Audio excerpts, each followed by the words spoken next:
미국 시카고에서 100여 년 전에 아주 큰 화재가 발생했습니다. 모두 다 타버려서 사람들이 비탄에 빠져 있을 때 한 가게에 이런 안내문이 붙었다고 하는데요. 우리 가게가 이번에 몽땅 불타버렸습니다. 그러나 우리의 비전은 아직 타지 않았습니다. 그래서 우리는 내일부터 정상 영업을 합니다. 가장 번화한 도시들이 바이러스에 무너지는 시대. 우리에게 비전이 필요할 때가 아닐까 싶은데요. 과거의 도시에서 그 비전을 찾아볼까 합니다. 감염병과 함께한 도시의 흥망성쇠, 도시와 감염병 이야기, 청운대학교 총장 이우종 교수께 정해봅니다.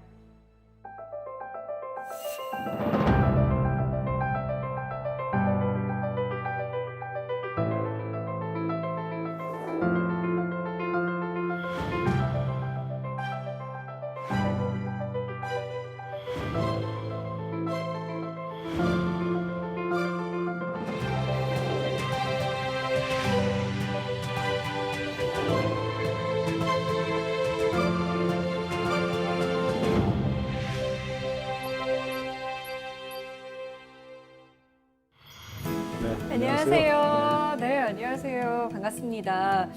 포스트 코로나를 준비해야 하는 때라고 하는데요. 도시 계획도 마찬가지겠죠? 그렇습니다. 예.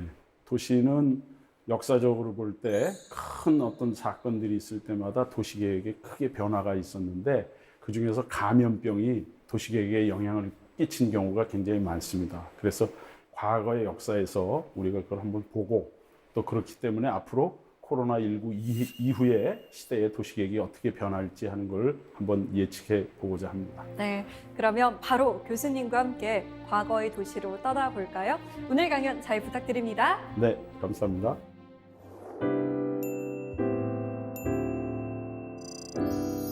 저는 사실 대학에서 30년 이상 도시계획을 가르쳐 왔습니다.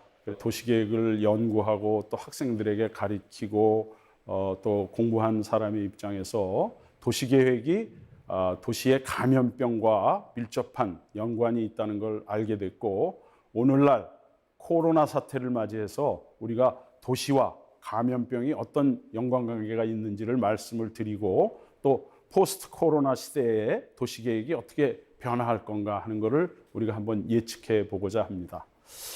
우선 도시란 무엇일까요?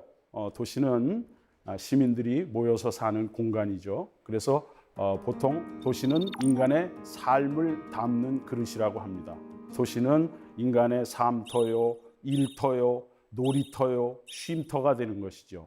그래서 이러한 도시에서 사람들이 원활하게 살아가기 위해서는 도시계획을 우리가 수립하게 되는데, 이 도시계획이라는 것은 도시의 건전한 발전을 도모하고 도시민들의 안녕 질서와 또 공공복리의 증진에 기여함을 목적으로 한다. 이렇게 도시계획법 제1조에 나와 있습니다. 여기서 공공복리라고 하면 개인의 이익이 아니라 도시에 살고 있는 모든 사람의 공공의 이익을 추구하는 것인데, 도시계획학자 스튜어트 샤핀이라는 사람은 이 공공복리의 최우선적인 요소로서 건강과 안전을 꼽고 있습니다. 그러니까 도시에서의 도시민들의 건강과 안전이 최우선돼야 한다는 말이 되겠죠. 특히 감염병과 관련된 안전을 확보하는 것은 매우 중요한 일이다, 이렇게 볼 수가 있습니다. 그러면 역사적으로 볼 때 우리가 도시의 탄생에 대해서 한번 살펴볼 필요가 있겠습니다. 도시라는 것은 사실은 인류의 문명과 함께 싹텄죠. 처음에는 사람들이 모여서 살았습니다. 그래서 그것을 우리는 취락이라고 불렀죠. 영어로 하면 village인데, 이 취락에서 살던 사람들이 직업이 분화되고 인구가 밀집되면서 도시가 탄생하게 됩니다. 그래서 우리가 잘 아는 문명의 발상지, 이집트라든지 메소포타미아라든지 또는 중국의 황하강 유역이라든지 인도의 인더스강, 겐지스강 유역, 이런 데서 이제 도시들이, 최초의 도시들이 탄생했죠. 그러나 오늘날 같이 이러한 시민들이 민주주의를 하는 번성했던 도시는 사실은 그리스 시대부터 시작됐다고 볼 수가 있습니다. 그래서 우리는 폴리스라는 용어가 있는데, 이것이 이제 도시를 말하는 뜻이죠. 처음에는 그리스 시대의 도시 국가를 얘기하는 거였어요. 그때는 이제 도시 하나가 다 국가의 역할을 했기 때문에 그렇게 됐던 거죠. 그때 가장 번성했던 도시는 아테네라는 도시였습니다.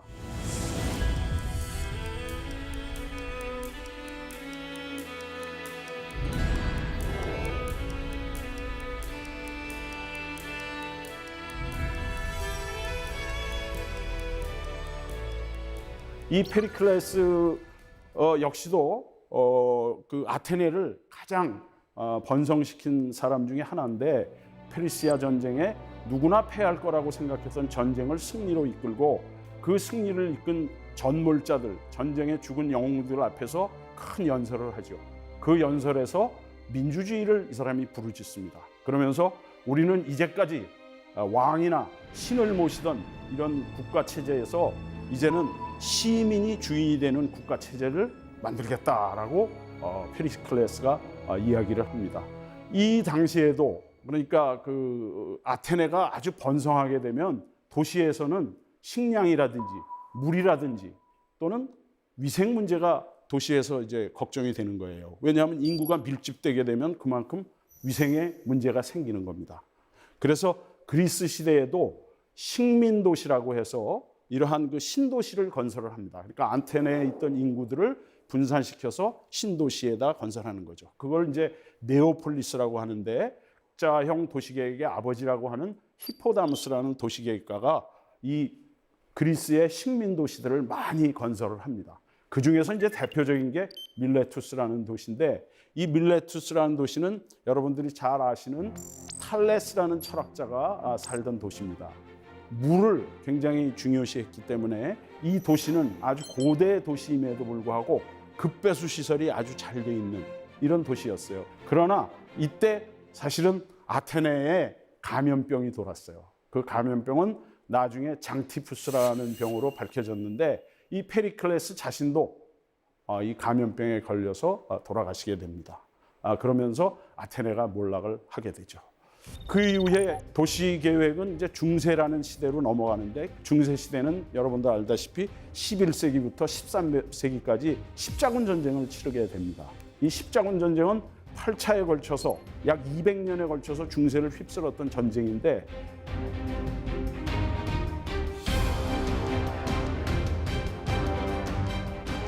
이 전쟁으로 인해서 사회생활이 굉장히 피폐하고 위생 상태가 엉망이 됩니다. 그렇게 되는 바람에 중세에 또 감염병이 돌게 되는 거죠. 그래서 여러분들 1340년대에 유럽에는 페스트라는 감염병이 돕니다.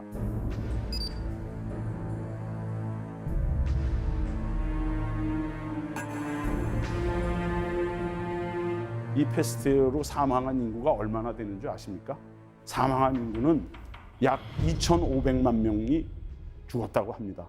통계 자료를 크게 잡는 분들은 6천만 명까지 죽었다고 합니다. 그러니까 우리나라 지금 인구의 전체가 다 죽는 그런 숫자가 사망하는 이런 사건이 있었고, 이 페스트를 옮기는 균은 쥐에 의해서 전염이 된다, 이렇게 판별이 돼가지고 쥐라는 동물이 굉장히 억울하게 지금도 사람들이 굉장히 싫어하는 동물이 됐죠. 어쨌든 이러한 중세를 지나면서 르네상스라는 시기가 옵니다. 유럽에는 르네상스라는 말의 뜻은 부활 또는 재생이라는 뜻이 있습니다. 무엇을 부활하는 것이겠습니까? 바로 찬란했던 로마와 그리스의 문화를 재생하자, 부활시키자 하는 거였어요. 그래서 르네상스 시대에는 과학이 발달하기 시작합니다. 여러분들이 잘 아시는 뭐 뉴턴이라든지 갈릴레오라든지 코페르니쿠스라든지 이런 과학자들이 과학의 규명을 하기 시작하면서 이제 인류는 그 전까지의 미지의 세계에서 과학에 의존해서 인간 생활을 바라보게 되는 거죠. 그래서 르네상스에 보통 3대 발명이라고 하는 게 있는데, 혹시 그 3대 발명이 뭔지 아시나요? 인쇄술이 좀 발달하지 않았나요, 그때? 맞습니다. 바로 3대 발명 중에 가장 중요한 것이 종이의 발명이었는데, 그 종이를 발명함으로 해서 책을 만들 수 있었고, 이 책이 과학기술을 보급하는 데 큰 역할을 했고, 또 이것이 지도를 만들 수 있게 해서 여행을 가능하게 했어요. 또 다른 하나의 발명은 나침반입니다. 나침반이 만들어지니까 중세시대까지는 배 타고 바다에서 멀리 나가면 저기 절벽이 있어서 떨어져 죽는 줄 알았는데 갈릴레오가 지구는 둥글다고 했죠. 그러면서 지구가 도는 것을 우리가 알고 그리고 나침판을 가지고 여행을 하기 시작합니다. 그래서 멀리까지 여행이 가능해졌고 마지막 하나는 화약의 발명입니다. 근데 이 화약은 뭐를 가능하게 했냐면 대포를 가능하게 했어요. 대포를 만들게 됐습니다. 대포는 무엇을 뜻하냐면 원거리 전투를 뜻하는 겁니다. 그러니까 그 이전 중세까지만 해도 전부 전투는 붙어서 싸우는 전투였죠. 칼을 쓰거나 창을 쓰거나 이런 전투였는데 이제는 대포를 통해서 전투를 하게 되니까 도시에서는 뭐가 필요 없어졌냐면 성벽이 필요 없어졌어요. 그래서 중세 시대에는 그 성벽을 뚫으려고 성벽을 방어용으로 만들어 놓으면 그걸 뚫으려고 노력을 했는데 이제 르네상스 시대에 대포가 발명되면서 성벽이 무너지게 되는 거죠. 그러면서 도시는 개방형 도시로 바뀌는 것입니다. 그래서 바로 르네상스 시대에는 그리스 로마 시대 때 찬란한 문명을 꿈꾸면서 새로운 도시들을 만들기 시작합니다. 이때는 로마 제국이 멸망하면서 로마가 쇠퇴하니까 유럽의 도시들 중에서 가장 번성했던 도시가 상업적으로는 밀라노라는 도시였고 또 학문적으로는 피렌체라는 도시가 굉장히 발달을 했어요. 그래서 피렌체라는 도시에 메디치가에서 이런 예술가나 학자들을 가르치기 위해서 이런 학문의 전당을 만들었는데 그 학문의 전당 출신이 여러분들 잘 아시는 뭐 미켈란젤로라든지 또는 레오나르도 다빈치 같은 사람입니다. 이 레오나르도 다빈치는 여러분들이 잘 알듯이 예술가이기도 하고 모나리자라는 그림을 그린 예술가이기도 하고 또 동시에 이 사람은 발명가이기도 했어요. 그래서 뭐 비행기도 발명하려고 하고 또 동시에 이 사람은 의학자이기도 했습니다. 그래서 세계 최초로 해부를 해서 해부도를 그리기도 했죠. 근데 아주 중요한 사실은 이 레오나르도 다빈치가 도시계획에도 역시 관심이 있었다는 겁니다. 그래서 레오나르도 다빈치는 저렇게 그 코덱스라고 해서 자기의 연구 기록을 저렇게 책으로 이렇게 남겼는데 수첩이라고도 할 수 있고 거기에 보면은 이 사람이 그 당시 밀라노가 도시가 번성하니까 인구가 몰려드니까 이 밀라노 주변을 숲으로 묶어서 사람들이 더 이상 몰려들지 않게 그리고 도시가 더 이상 횡적으로 팽창하지 않도록 하는 지금으로 말하면 그린벨트라는 개념을 이때 16세기에 이미 제안을 하기도 합니다. 그리고 이때 이제 인구가 도시로 몰려드니까 집이 많이 필요하죠. 주택이나 공공건축물이 필요하게 되니까 건설업이 많이 성행을 했어요. 근데 건설업자들이 거기서 일을 하고서는 환경을 다 나쁘게 만들어 놓고는 이 건설업자들의 그 환경 자체가 굉장히 안 좋았어요. 그래서 이 레오나르도 다빈치는 심지어는 목조 이동주택을 제안하기도 합니다. 그래서 건설 노동자들은 목조 이동주택을 타고 다니면서 여기서 건설 현장이 끝나면 거기다 다 이런 걸 버려두고 가지 말고 다른 데 가서 또 공사에 임할 수 있도록 하자. 이런 제안을 한 그 레오나르도 다빈치는 굉장히 천재라고 할 수 있겠죠. 그래서 이 르네상스 시대에도 원래 이제 자연 발생적인 도시들, 뭐 피렌체라든지 밀라노라든지 이런 도시는 커지는 거에 어떻게 할 수는 없지만 이때도 아이디얼 시티다, 이상 도시다 그래가지고 신도시를 이렇게 건설을 합니다. 근데 그 이상 도시 안들이 실현된 것은 그렇게 많지 않습니다. 그 대표적으로 실현된 예가 지금의 베니스 옆에 있는 도시인데 위성도시죠. 일종의 신도시인데 팔마노바라는 신도시가 있습니다. 저렇게 도시의 중심에 광장을 두고 그 주변에 주택을 건설하고 그 주변에는 성벽을 쌓는 이런 도시의 형태를 갖고 있었죠. 이제 르네상스 시대가 지나고 이제 산업혁명 시대가 옵니다. 우리가 살고 있는 지금까지의 사회는 우리가 산업화 사회다. 보통 이렇게 얘기하죠. 왜? 산업혁명의 영향을 가장 많이 받았기 때문에. 그래서 산업혁명과 그 이전까지의 도시는 사실 굉장히 크게 구분이 될 수 있습니다. 오늘날은 이제 코로나19가 나타나니까 혹자는 그렇게 얘기를 하죠. 코로나19 이전의 시대와 코로나19 이후의 시대가 완전히 달라질 것이다. 이렇게 얘기를 하는데 산업혁명은 인류 역사에 또 도시에 엄청나게 큰 변화를 줬어요.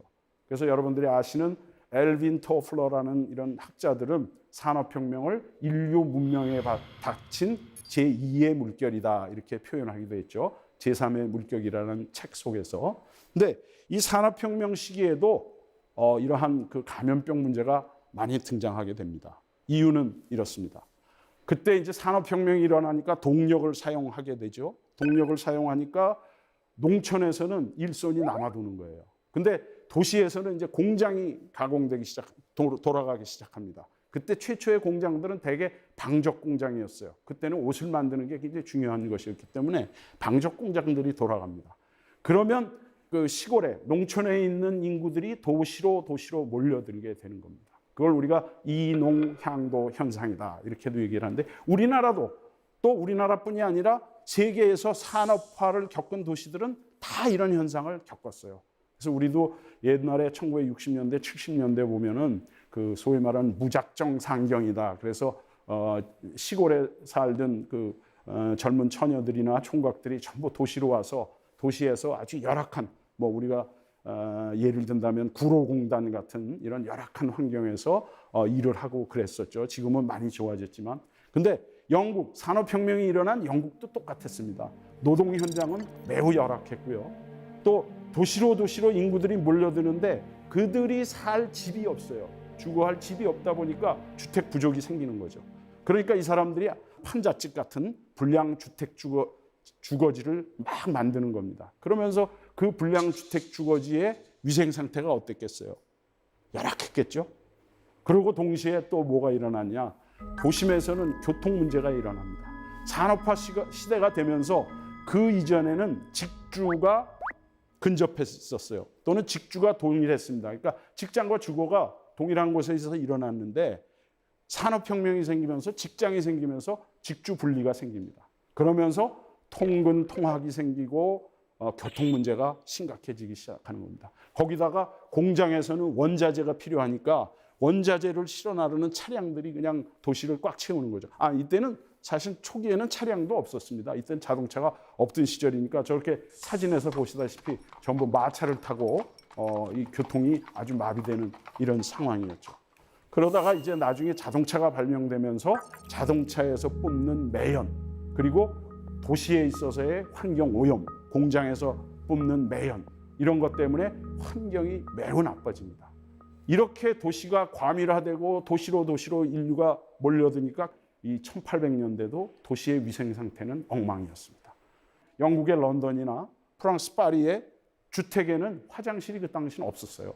그러니까 도시의 그 길바닥에는 소위 말해서 배설물, 인간의 배설물과 동물의 배설물들이 막 개 같은 동물의 배설물들이 막 늘어져 있었죠. 그러니까 위생 상태가 엉망이죠.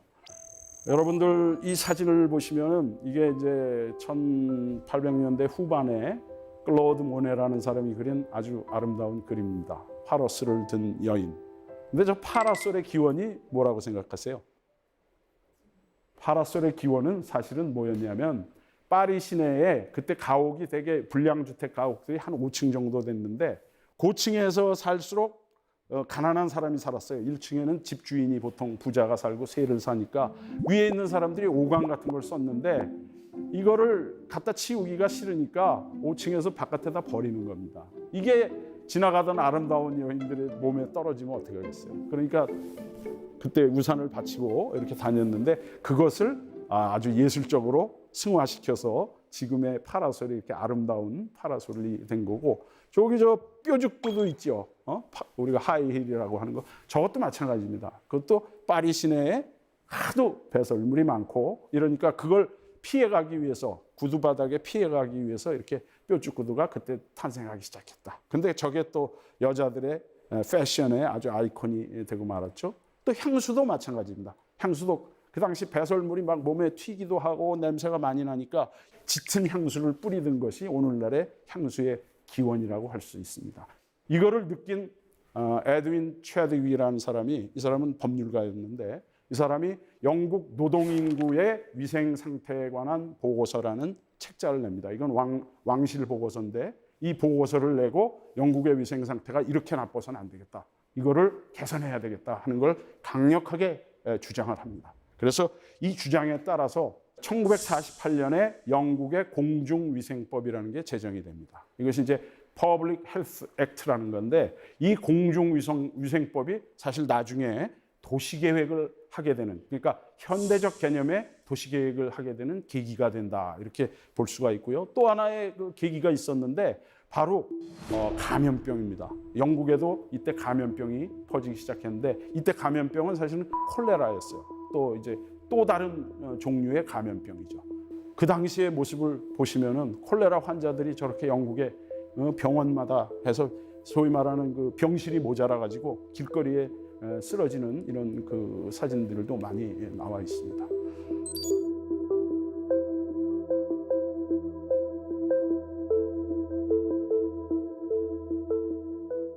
그래서 콜레라가 영국의 런던에서 막 퍼지니까 그때만 해도 과학이 발달되지 않아서 콜레라가 왜 생겼는지를 알 수가 없는 겁니다.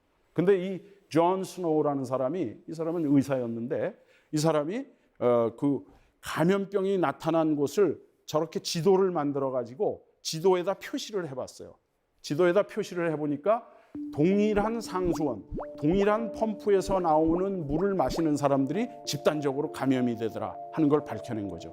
그래가지고 이 감염병을 잡기 위해서는 펌프를 폐쇄해야 된다, 이런 주장을 합니다. 근데 사람들은 잘 믿질 않았죠, 그때만 해도. 그런데 과감하게 저 당시에 상수도 펌프가 만들어진 모양이 저렇게 생겼는데 이 상수도를 폐쇄한 걸 합니다. 그러고 나니까 콜레라가 점점 줄어들고 있어요. 그래서 이게 맞다 해서 결국은 도시의 상수원 보호가 매우 중요하고, 이러한 상수원이 오염되지 않도록 주거지역과 분리시키는 게 필요하다, 이런 거를 깨닫게 되는 거죠, 감염병을 통해서. 이것을 계기로 해서 영국은 대대적인 하수도 정비를 합니다. 상하수도 정비를 다시 하게 되는 거죠. 그래서 영국의 런던에는 하수도가 아주 잘 발달이 되어 있습니다. 그러니까 파리도 이제 가만히 있을 수 없다 해가지고 파리에는 여러분들 잘 아는 나폴레옹이라는 사람이 있었는데, 나폴레옹 1세죠. 보나파르트 나폴레옹의 조카인 나폴레옹 3세라는 사람이 있었어요. 이 나폴레옹 3세는 굉장히 많은 일을 했어요. 내가 해야 할 일을 해야 되겠다. 한 것 중에 아주 위대한 일 중에 하나가 뭐냐면 파리 개조 계획이라는 겁니다. 그래서 파리 개조 계획은 뭐냐면 파리 시내를 거의 다 헐어버리고 새로운 도시로 파리를 개선해보자 하는 운동이었어요. 여기 보시는 이 그림은 피사로라는 사람이 그린 그림인데, 그 파리 개조 계획이 끝난 후에 그 파리 시내의 광로를 보여주는 그림입니다. 이때는 자동차가 없었을 시절이죠. 그런데 거기에 마차들이 지나다니는데 우리가 지금 보기에는 너무 넓어요, 길이. 뭐 어찌 보면 쓸데없이 넓다고 할 수 있죠. 근데 오늘날 산업화 이후의 사회에서는 그 파리의 넓은 길들이 다 자동차를 위해서 잘 작동을 하고 있습니다. 그렇게 보시면 되겠고요. 이 나폴레옹 3세는 당시 파리 시장이었던 조르주 웨젠 오스만이라는 사람을 시켜서 파리 개조 계획을 하게 합니다. 3가지 명령을 내립니다. 첫째는 파리를 바로크적인 아름다움을 가진 도시 경관을 만들어라. 바로크라고 하면은 사실 루이 14세가 베르사유 궁전을 만들 때 그 건축 스타일을 이제 바로크 스타일이라고 이렇게 대표적으로 얘기하는데, 그거를 만들고 그런 아름다움을 만들어라 하는 게 첫 번째였고요. 두 번째는 아까 얘기했듯이 파리의 주거 환경이 너무 열악하고 막 화장실도 없고 하니까 이러한 주거 환경을 개선해서 양질의 주택을 주민들에게, 시민들에게 제공해라 하는 거였고, 세 번째가 뭐였냐 하면 바로 영국의 런던처럼 훌륭한 하수시설을 만들어라, 이렇게 된 겁니다. 그래서 파리는 그때 대규모 하수도 정비 사업을 또 이 웨젠 오스만이라는 사람을 통해서 하게 되는데, 그때 정비했던 하수구가 150년이 지난 지금까지 까딱이 없는 겁니다. 혹시 뮤지컬 레미제라블 보셨나요? 아니면 영화 레미제라블 보셨나요? 네. 거기에 보면은 장발장이 그 자기의 양아들 같은 메리우스라는 사람을 구하기 위해서 숨어듭니다. 어디로 숨어들었을 것 같아요? 갑자기 기억이 안 나네요. 바로 파리 개조 계획 때 만들어져 있던 하수구로 숨어드는 겁니다. 그 하수구가 엄청나게 규모가 큰 거죠. 그리고 여러분들 잘 모르시겠지만 옛날에 그 알랑드롱, 뭐 장가방, 또는 뭐 장폴 벨몬드, 뭐 이런 사람들 나오는 그 암흑가의 두 사람, 뭐 형사 이런 그 파리를 배경으로 하는 영화가 있었는데, 그때 보면은 그 형사들이 범인을 쫓을 때 대개 범인이 어디로 들어갑니까? 지하로 들어가 가지고 그 하수구에서 철퍽철퍽철퍽 물 튀기면서 도망가면은 그거 쫓아가고 이런 장면들을 많이 볼 수 있었어요. 그게 바로 이 웨젠 오스만이라는 사람이 만든 파리 개조계획의 결과다 하는 거고, 우리는 보통 지상만을 보기 때문에 파리가 아름다운 도시고 파리가 세계에서 관광객이 제일 많이 오는 도시, 그렇게 알고 계시죠? 예술의 도시 이렇게 알고 있습니다. 그게 다 1853년부터 1870년까지 약 17년에 걸쳐서 파리 개조 계획을 한 결과다, 이렇게 보시면 되겠습니다. 자, 이제 산업화 시대에는 이러한 도시로 인구가 몰려드는 이러한 현상이 생기다 보니까 그거에 대한 대책이 필요했겠죠. 특히 도시계획적인 대책이 필요했습니다. 그래서 나온 이론 중에 하나가, 이건 물론 1800년대 말 1900년대 초에 바로 여기 계신 할아버지 에베네저 하워드라는 사람이 전원도시라는 걸 제안을 합니다. 전원도시. 그래서 이 사람이 쓴 책이 Garden Cities of Tomorrow, 내일의 전원도시라는 책을 쓰고, 영국의 런던이 인구가 과밀해지니까 이 인구를 분산시켜야 되겠다, 전원도시로. 이러한 이론을 주장을 하는 겁니다. 그리고 영국의 2개의 전원도시를 자기가 직접 만듭니다. 전원도시 주식회사를 만들어가지고 직접 전원도시를 건설합니다. 제1의 전원도시는 레치워스라는 도시였고, 제2의 전원도시는 웰윈이라는 도시였어요. 여기 보이는 다이아그램이 이제 그 에버네저 하워드가 했던 그 전원도시 이론의 다이아그램이라고 볼 수가 있겠어요. 다른 하나는 이 르꼬르비지에라는 사람이 있습니다. 르꼬르비지에는 원래는 스위스 태생인데 이 사람은 불란서에서 주로 활동을 했어요. 르꼬르비지에는 이 사람의 별명이었어요. 원래 르꼬르비지에는 불어로 까마귀라는 뜻이 있다고 합니다. 근데 까마귀가 굉장히 영리한 동물이에요. 여러분들 아마 까마귀를 보시면은 뭐 여성분이 이렇게 핸드백 안에 이렇게 뭐가 있으면 핸드백까지 열고 이렇게 뭐 그걸 꺼내갈 정도로 까마귀가 이렇게 영특하답니다. 이 사람이 젊었을 때 굉장히 영특했대요. 그래서 별명을 꼬르비제라고, 까마귀라고 불렀더니 자기 이름으로 써버렸어요. 근데 이 사람이 아주 독특한 창안을 하는 거죠. 그래서 그 당시 영국의 런던의 인구가 200만 넘고 300만, 400만 막 늘어나니까 야, 이거 과밀이 문제다 해서 분산시키자고 아까 에베네저 하워드 같은 사람이 얘기를 하는데, 이 사람은 거꾸로 인구 300만의 도시계획 안이라는 걸 발표를 해요. 그래서 야, 이 사람은 지금 다른 도시는 200만이 넘어가고 거대 도시가 돼서 지금 문제가 생긴다 막 이러는데, 거꾸로 이 사람은 300만의 도시를 만들자고 제안을 합니다. 지금 여기 있는 그 모형인데요. 이 사람은 도시 중심에다가 60층짜리 빌딩을 24개를 만들어서 오피스를 만들고, 주변에는 8층 내지 5층짜리 아파트로 주거를 배치하는 이런 안을 만듭니다. 근데 이 안은 사실 실현되지는 못했어요. 그리고 이걸 실현되지 못한 것은 그 프랑스 정부가 이 아름다운 파리를 더 이상 손대서는 안 된다. 그래서 이 사람이 그 파리의 그 북부 지역에다가 요걸 실현하려고 했는데 실현은 안 됐습니다. 그리고 이 사람은 이 뜻을 정리를 해서 빛나는 도시라는 걸로 책으로 정리를 해서 출판을 했는데, 이 빛나는 도시의 개념은 현대 도시하고 근데 상당히 맞아 떨어지는 거였어요. 뭐냐? 도시로 인구가 몰려들고 있고, 인간의 본성은 잠깐만 이렇게 도시로 집중하고 싶은 본성이 있습니다. 그러니까 그거는 살려주되, 그 대신 도시에 오픈 스페이스를 많이 만들자. 공지를 많이 만들어서 도시를 환경을 쾌적하게 하고, 그 다음에 대중교통을 굉장히 편리하게 만들어주자, 이런 주장을 한 겁니다. 그러니까 현대 도시의 개념하고는 이게 또 맞는 부분이 있죠. 이 사람이 주장한 거는 컴팩트 도시였어요. 도시로 집중시켜서 이 집중된 곳을 쾌적하게 만들어주자 하는 게 주장이었으니까, 그래서 이것은 20세기 말에 21세기를 대비하면서 소위 말하는 도시계획에서 새로운 운동이 일어납니다. 그것을 우리는 뉴 어바니즘 운동이다 이렇게 하는데, 뉴 어바니즘 운동, 그 뉴 어바니즘 운동의 뿌리가 된 게 이제 이 일거리 위주다 하고 이 사람들은 소위 말하는 대도시. 그래서 이제 소위 말하는 메트로폴리스, 메가로폴리스라고 하는 대도시가 이제 탄생을 하게 되는 거죠. 혹시 지구가 멸망한다고 하면은 어떤 이유로 멸망할 수 있을까요? 뭐 여러 가지 시나리오가 있을 수 있을 텐데 혹시 생각해 본 적이 있으신가요?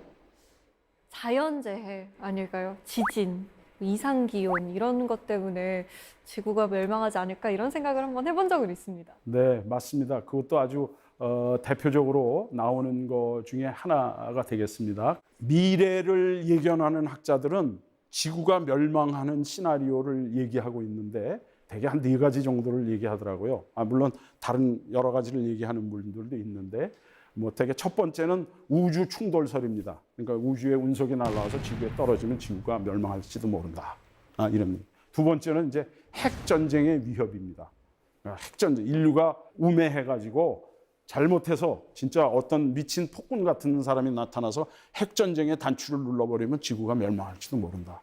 이 2개의 시나리오는 뭐 그렇게 실현 가능성이 있는지는 잘 모르겠어요. 근데 다른 하나는 뭐냐면 환경 문제입니다. 지구 온난화와 같은 환경 문제로 인해서 지구가 오늘날보다 평균 기온이 더 올라가게 되면 지구가 멸망하게 될지 모른다. 인류가 생존하기가 힘듭니다.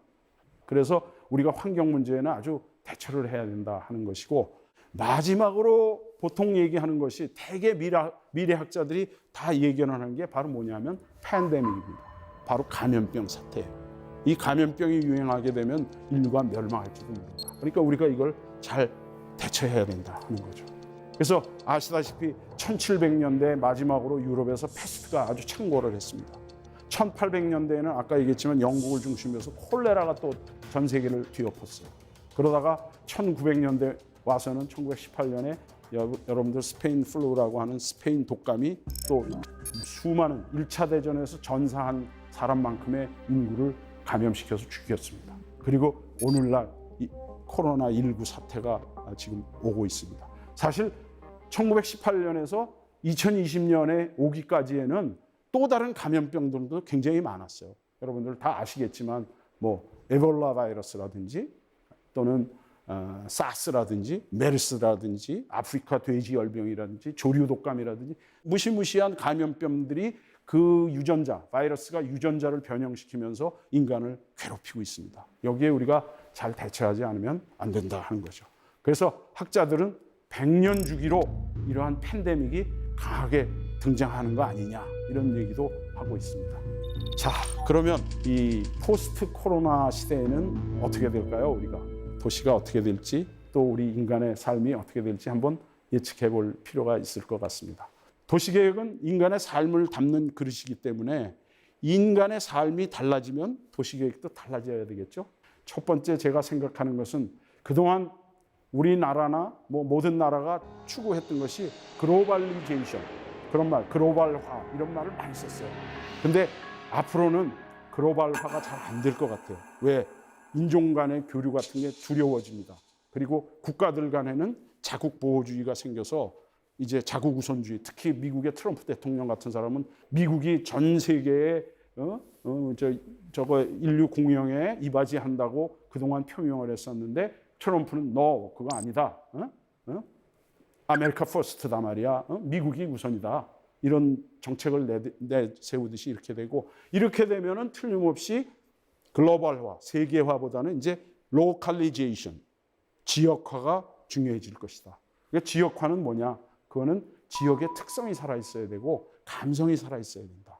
그래서 지역의 아이덴티티라고 하는데 우리가 이런 아이덴티티가 살아있는 지역화가 이제 앞으로 대세가 될 것이다. 이렇게 보여지고요. 우리 코로나 사태에서 참 희한한 일을 우리가 하나 목격을 합니다. 뭐냐? 코로나가 미국에서 굉장히 번성했는데 그 번성한 도시가 어디냐면 뉴욕입니다. 아시잖아요? 뉴욕이 지금 100만 명이 넘는 확진자가 나왔고 몇십만 명이 지금 사망을 하는 이런 사태가 됐죠. 또 미국의 2대 도시라고 할 수 있는 2대인지 3대인지 할 수 있는 로스앤젤레스가 있습니다.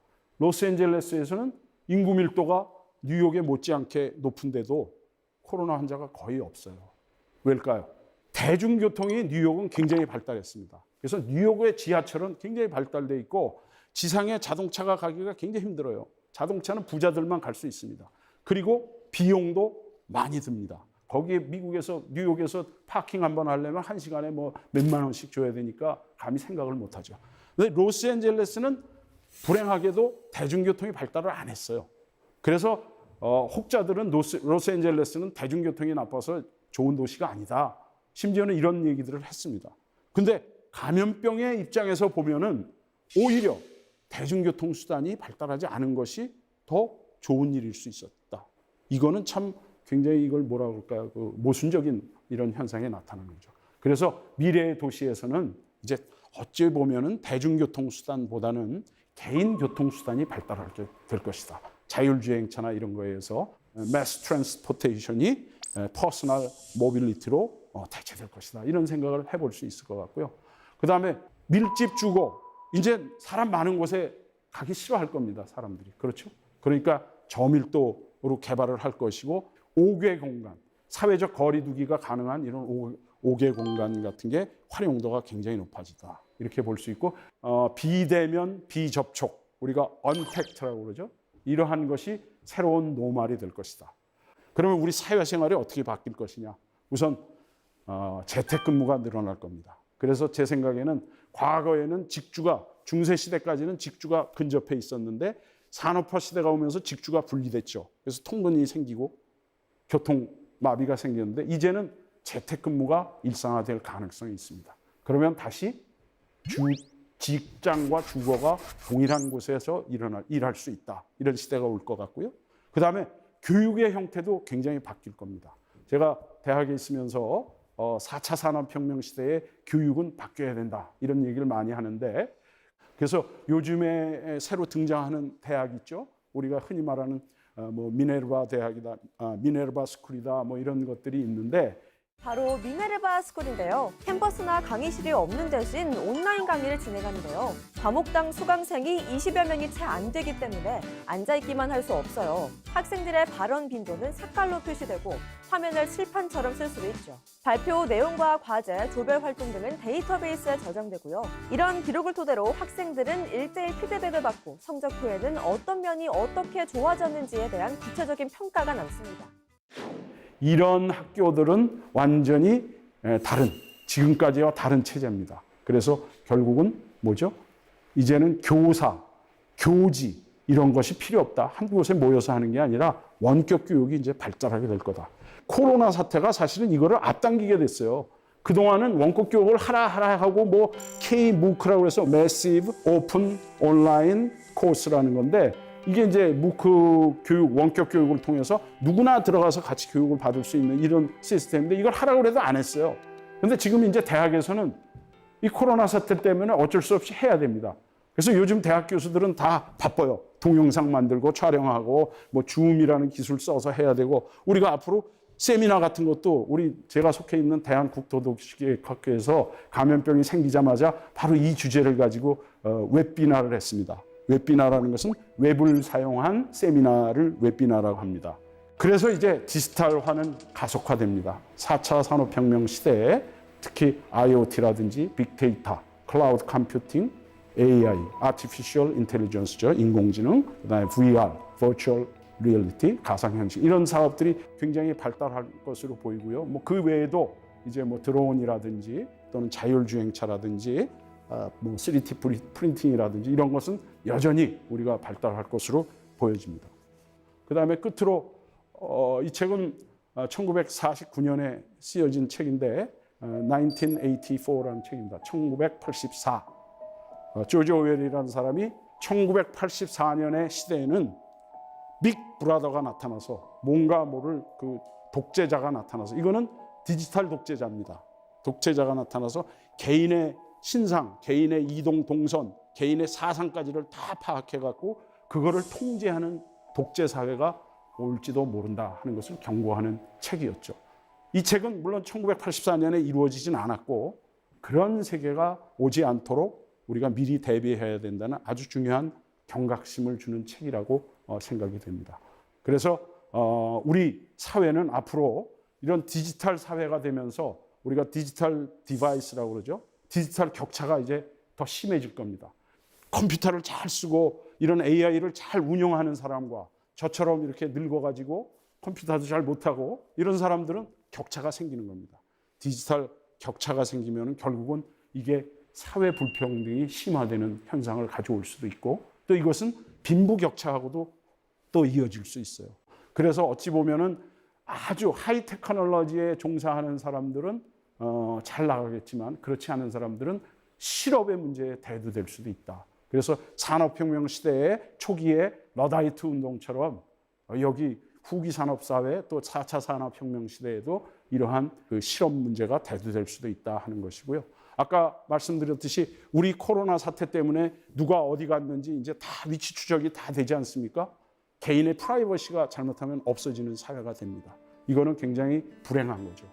그러면 결국은 개인이 다 통제받는 사회가 되면 안 되기 때문에 우리는 이런 것을 또 방지하면서 이 아테네 시대, 그리스 시대의 민주주의를 꽃피웠던 것처럼 디지털 시대에도 이러한 민주주의를 꽃피우는데 우리가 특별히 신경을 쓰고 법적, 제도적 정치를 만드는데 노력을 기울여야 될 것이다. 이런 말씀을 드리면서 제 강의를 끝내고자 합니다. 대단히 감사합니다.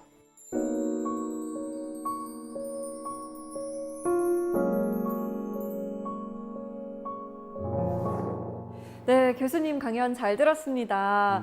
네, 그리스, 로마 중세 시대부터 산업혁명, 현대 도시까지 이야기를 들어봤는데요. 도시가 하나의 생명체처럼 계속 진화하고 또 달라진다라는 느낌이 드네요. 네. 도시는 사실 생명체로 본 분들이 많습니다. 그래서 과거에 생태학이라는 게 발달하면서 도시를 생명체로 바라보는 그 관점, 연구 관점들이 많이 있었어요. 그래서 도시는 인간이랑 똑같이 태어나고 자라고 성장한 도시가 됐다가 심지어는 폐허 도시가 돼서 사라지기도 한다. 이렇게 얘기도 하고 있죠. 네. 자, 교수님과 좀 더 이야기를 나눠보고 싶은데요. 사세계 공동체 여러분께서 질문을 미리 보내주셨습니다. 한번 볼까요? 서희재 씨가 보내주셨습니다. 총장님이 보시기에 지구상에서 가장 이상적인 도시는 어떤 곳일까요? 아니면 과거의 도시에서라도 이상적인 도시를 찾아보신다면 어떤 곳을 이야기해 주실 수 있을까요? 저도 이거 궁금했습니다. 그래요? 전문가가 봤을 때, 이 도시는 정말 으뜸이다라고 꼽을 수 있는 도시가 어디일까요? 참 어려운 질문입니다. 사실 사람들이 생각하는 게 다르고 또 시대마다 다르기 때문에 어느 도시가 딱히 이상도시다라고 말하기는 어렵겠죠. 그러나 중세 말에 토마스 모어라는 사람이 유토피아라는 말을 처음 써서 이상도시를 꿈꾸기도 했죠. 네. 그리고 오늘날도 또 에코토피아라는 이런 걸 해서 에콜로지, 즉 생태학적으로 볼 때 이상도시를 제시한 이런 책도 있습니다. 그러나 어쨌든 이상도시는 지금 살고 있는 데를 어떻게 행복하게 만들어주느냐 하는 게 더 이상적인 거 아니겠습니까? 아니면 어떤 도시의 이 장점은 꼭 서울에 좀 적용하고 싶다. 이런 거 있을까요? 과거 시대에 아주 형편없는 도시예요. 이 도시는 브라질의 꾸리티바라는 도시가 있습니다. 네. 혹시 들어보셨나요? 아니요. 아주 세계에서 환경적으로 잘 사는 도시라 해서 그 유엔에서도 그 지정을 하고 했는데 그 도시는 굉장히 빈민들이 많고 이런 도시인데 그 도시를 완전히 환경 도시로 만들었어요. 그 시장이 자이머 레르레라는 시장이 만들었는데 저도 네. 뭐 거기를 갔습니다만은 그거는 그 땅 위의 지하철이라고 해서 지하철이 땅 속으로 지나가지 않습니까? 네. 근데 이게 비용이 많이 들어요. 땅 속에다 건설을 하려니까. 그렇죠. 그러니까 지상의 버스가 전용 차선으로 달리는 서울시도 지금 그거 하고 있죠. 네. 사실 그건 꾸리치바에서 어떻게 보면 차용해온 그런 수법입니다. 예, 그래서 그런 것부터 해서 또 나무 심기 운동이라든지 과거의 환경을 파괴했던 채석장을 아름다운 오페라 하우스로 만든다든지 또 워낙 쓰레기가 많고 더러운 곳이니까 네. 주민들한테 그리고 못 사는 주민들이 많으니까 주민들한테 쓰레기를 주워오면은 불쌍한 학생들한테는 공책도 나눠주고 책도 나눠주고 학용품도 주고 또 가난한 사람한테는 채소도 주고 이런 정책을 쓰므로 해서 도시를 환경적으로 좋게 만드는데 아주 애쓴 도시가 있는데 그게 이제 브라질의 꾸리티바라는 도시인데 한번 기회 있으면 가보시죠. 네, 궁금하네요, 정말. 네. 자, 다음 질문 받아볼게요. 네, 이번에는 김동환 씨가 보내주신 질문입니다. 동양에서는 특히 중국이나 한국은 풍수지리적으로 좋은 위치에 궁궐이나 좋은 건물들이 들어섰는 것으로 알고 있는데요. 서양에서는 도시의 랜드마크를 지을 때 가장 우선시됐던 것이 무엇일까요? 우리나라 건축물들을 봐도 정말 풍수지리를 잘 따졌구나라는 생각이 들 때가 있어요. 그래요. 예, 맞습니다. 서양은 어떤가요? 우리나라 도시를 과거에 만들 때도 사실은 중국의 영향을 우리가 받지 않을 수가 없었어요. 네. 그래서 중국은 이미 주나라 시대 때부터 주례 고공기라고 그래서 도시를 만들 때 도시계획의 원리가 있었습니다. 그게 뭐 전조, 후시, 좌묘, 우사라고 그래서 궁궐을 가운데 두고 시장을 뒤에 두고 오른쪽엔 사직을 두고 왼쪽엔 종묘를 둔다. 이런 원칙이 있어서 이러한 원칙이 우리나라 고려 시대 말에 풍수지리설과 같이 합쳐져서 우리는 배산, 임수의 네. 이런 지형을 좋아하죠. 그리고 가장 좋은 위치에 등 뒤에 두고 동헌 이런 관청을 만드는 게 이제 이해인데 유럽의 경우를 보면 과거에도 유럽도 그런 비슷한 인류가 사는 데는 다 비슷해요. 그래서 유럽에는 신전이라는 게 항상 있었습니다. 네. 고대 도시를 보면 네. 아까 아테네에 파르테논 신전이 있고 어느 도시에 가도 신전이 있고 해서 네. 배후에는 신전을 두는 것을 그때도 중요시했고 특히 유럽의 경우는 우리나라나 동양의 도시들하고 조금 다른데 광장이 있었어요. 도시에.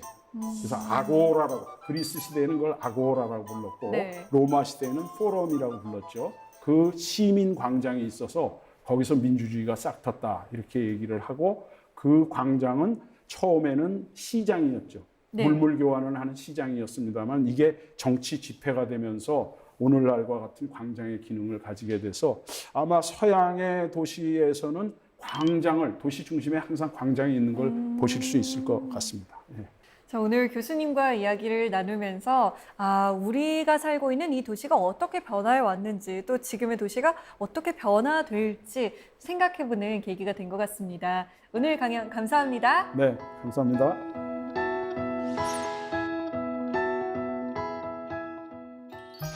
길을 걷다가 돌이 나타납니다. 어떤 이는 그걸 걸림돌이라 보지만 또 어떤 이는 그걸 디딤돌로 봅니다. 오늘 하루 좀 방해하는 불편한 일이 있으셨나요? 어쩌면 그 일은 걸림돌이 아니라 디딤돌이었을지도 모릅니다. 디딤돌 같은 사색의 공동체 스미다. 다음 시간에 찾아오겠습니다. We never lie and we don't tell tales. We bite our tongues and our fingernails. We fall in love and we don't fall out. Maybe we speak too soon.